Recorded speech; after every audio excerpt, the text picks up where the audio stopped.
Well, hi.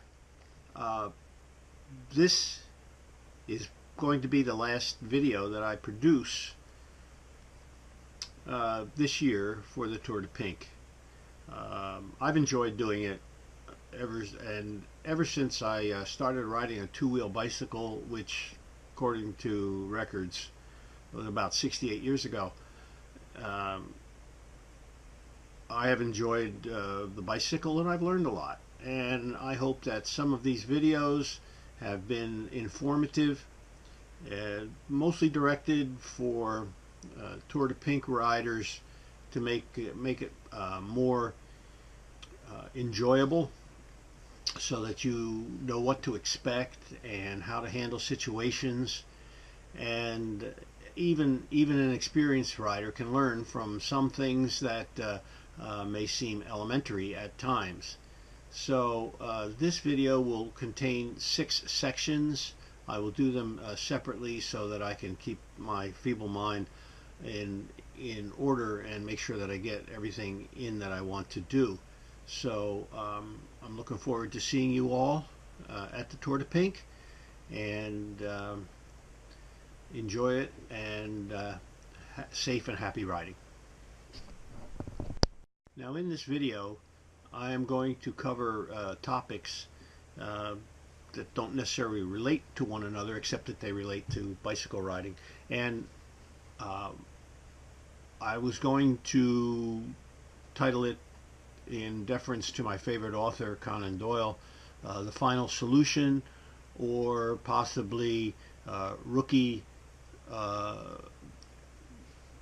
errors that can ruin your ride, all sorts of devastating things. But I'm just going to leave it at this. These are little tidbits and things that will make the ride a little more enjoyable for you, and just to think about them, nothing's any really big deal. So let's get on with it. For the ride. Now, I see a lot of people have shared on Facebook and on the YSC family site things that they bring and that they feel are important to them. And this is an individual thing in that respect, but there are common things that need to be covered that, if you forget them, they could have a devastating effect on your enjoyment of the ride. And the first thing is, make sure that you pack your helmet and your shoes, and most importantly, your bike. You can't go on a bike ride without a bike. Other than that, I think that you basically have everything else that you need will be on site. The YSC provides jerseys for incentives, where you can purchase them, shorts, socks, just about everything else that you need. So if you forget something in that area, which is not a good idea, but if you happen to forget something other than your shoes, your helmet, and your bike, you'll be covered. You don't need to pack very heavy for this, because during the daytime you're going to be occupied riding your bike, and at night you're either going to be resting, replenishing your fluids, or having dinner. And I can say this: I could get everything I need for the 3 days in this bag. Everything can go in this backpack, and anything above that is superfluous. So think about that when you're packing. You don't need to overpack.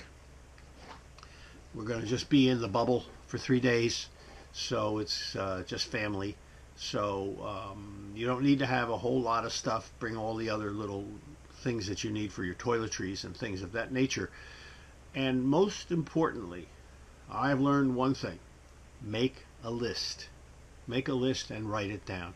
You think that you put everything in your head and you're going to remember it, but you'll wind up forgetting something. Make a list, and then once it's packed, actually go through and check it off and make sure that you have physically put in everything that you really want or need.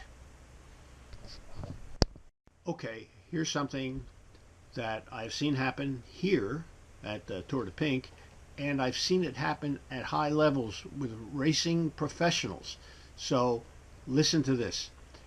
Don't start too quickly.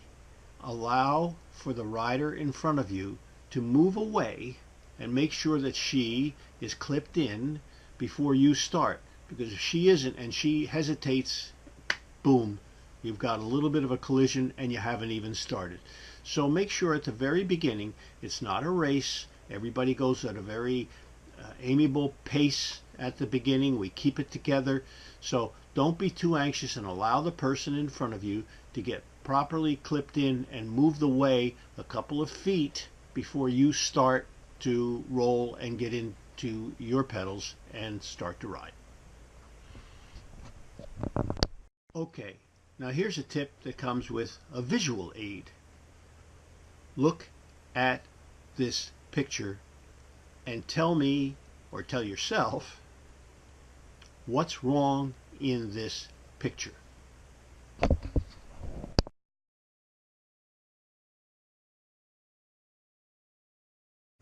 If you noticed the way the bikes are hung on the racks, and we have one of these racks at every rest stop, the bike on the right is hung by the brake levers. And underneath the brake levers, there are controls that control your shifting, and they can be electronic, little electronic buttons or things of that nature. Hanging them like this can cause misalignment and breakage or other faults that are going to make your ride very difficult and possibly unrepairable on the spot. So the next picture will show the correct way of hanging your bike by the seat so that it doesn't damage your shifting mechanisms. And by the way, if there's not enough room there for you to hang your bike and you have to lay it down on the grass or somewhere else, if you lean it up against something, always lean your bike with the derailleur safe. That's the rear derailleur. If you're going to lay your bike down, the derailleur should be up. If you're going to lean it against something, the derailleur should be away from that object so that you don't damage it and cause your shifting problems.